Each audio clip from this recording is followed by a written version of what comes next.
الف لام میم میں خوش آمدید کہوں گا. میں آج جس شخصیت کو اپنے ساتھ لیے بیٹھا ہوں کسی تعارف کی محتاج نہیں ہے. اس وقت اہل سنت میں ایسے افراد کی بہت زیادہ ضرورت رہتی ہے جو خوش عقیدہ ہو، اہل بیت ہوں یا اصحاب کرام ہوں، ان کے اوپر کھل کے گفتگو فرماتے ہیں، محبت کا اظہار کرتے ہیں اور برجستہ کرتے ہیں، برملا کرتے ہیں. علامہ شاہ حسین گردیزی صاحب کو سلام کہوں گا اور ساتھ میں سوال بھی پوچھوں گا کہ حضرت امام باقر علیہ السلام کو عمومی طور سے کس طرح سے دیکھا جاتا ہے؟ علم کی حدت بھی ان سے لی، امام ابو حنیفہ بھی ان سے مل کر آئے، آپ کی ان سے ملاقات ہوئی، تو احناف کے درمیان اور شافعی اور مالکی اور دیگر لوگوں کے درمیان امام باقر علیہ السلام کی اہمیت کیا ہے؟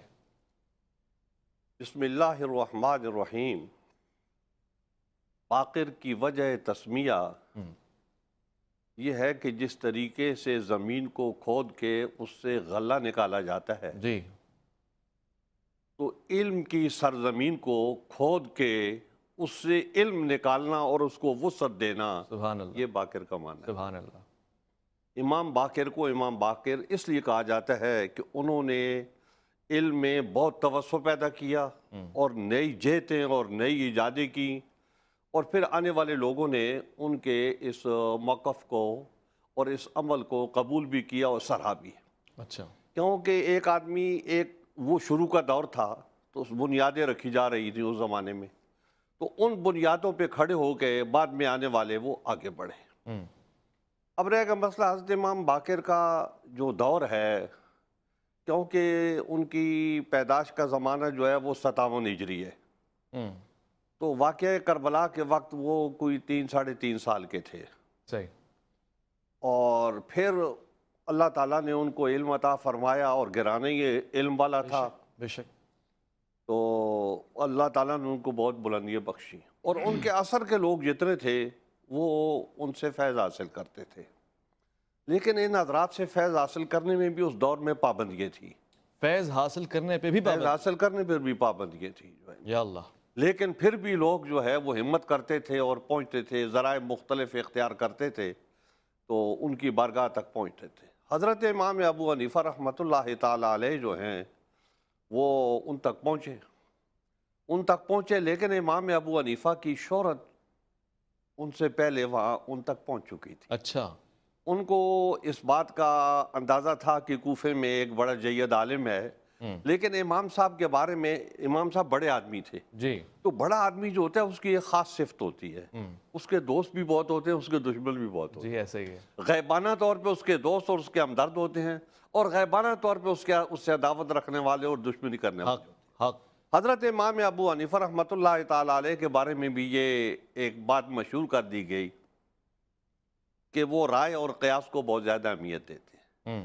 حضرت امام ابو حنیفہ جب مدینہ منورہ میں حضرت امام باقر علیہ السلام کی خدمت عالیہ میں حاضر ہوئے تو ان کے ساتھی نے تعارف کرایا کہ یہ کوفہ کے ابو حنیفہ ہیں.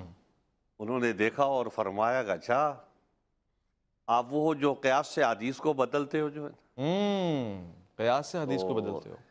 امام صاحب نے کہا کہ اگر آپ کی اجازت ہو تو میں کچھ گزارشات پیش کروں. اچھا. لیکن اس سے پہلے امام صاحب نے ایک تاریخی بات ان سے کہی. اچھا. اور وہ بات جو کی وہ امام صاحب کے حوالے سے اہل سنت کو اپنے سینے پہ لکھ کے رکھنی چاہیے. خوبصورت.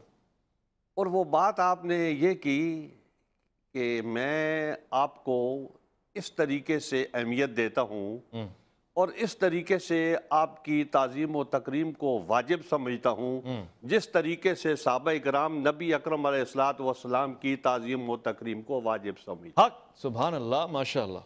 اب آپ اس سے اندازہ لگا لیں، امام ابو حنیفہ کہہ رہے ہیں امام محمد باقر علیہ السلام. اب آپ اس سے اندازہ لگا لیں کہ جو اصل اہل سنت ہیں ان کے دلوں میں ائمہ اہل بیت کی کتنی محبت ہے اور کتنا احترام ہے اور کتنا درجہ ہے. اللہ اکبر. خیر، اس بات کے بعد حضرت امام صاحب نے ان سے اجازت لی. اگر آپ کچھ کہیں تو حضرت میں آپ سے سوال کروں اس حوالے سے. تو آپ نے فرمایا کرو، وہ تو علم کا سمندر تھا، آپ ادھر سوال کرو، ادھر سے کرو، کہیں سے کرو. جی. واہ واہ. حضرت امام ابو حنیفہ رحمۃ اللہ تعالی علیہ نے گزارش کیا، امام عورت کمزور ہے یا مرد کمزور ہے؟ آپ نے فرمایا عورت کمزور ہے. عورت کمزور ہے تو پھر عقل کا تقاضا یہ ہے کہ اس کو جائیداد میں سے زیادہ حصہ ملنا چاہیے، جبکہ اس کو مرد کا آدھا ملتا ہے. مرد کے حصے کا آدھا ملتا ہے. تو امام ابو حنیفہ رحمۃ اللہ تعالی علیہ نے کہا کہ حضرت اگر میں قیاس کو ترجیح دیتا جی تو میں اس عورت کے بارے میں بات کرتا کہ اس کو کم از کم برابر یا زیادہ حصہ ملنا چاہیے جو ہے، کیونکہ یہ کمزور ہے. تو عقل یہ کہتی ہے کہ کمزور کی ہمدردی زیادہ ہونی چاہیے، اس کی طرفداری زیادہ ہونی چاہیے جو ہے. میں کہا اچھا. پھر انہوں نے سوال کیا حضرت ایک اور سوال ہے جی، اور وہ سوال یہ ہے کہ عورت جو ہے رمضان کے جب دن گزر جاتے ہیں تو وہ کچھ روزے قضا کرتی ہے، تو نماز کی زیادہ اہمیت ہے یا روزے کی زیادہ اہمیت ہے؟ جی، تو آپ نے فرمایا کہ نماز کی زیادہ اہمیت ہے.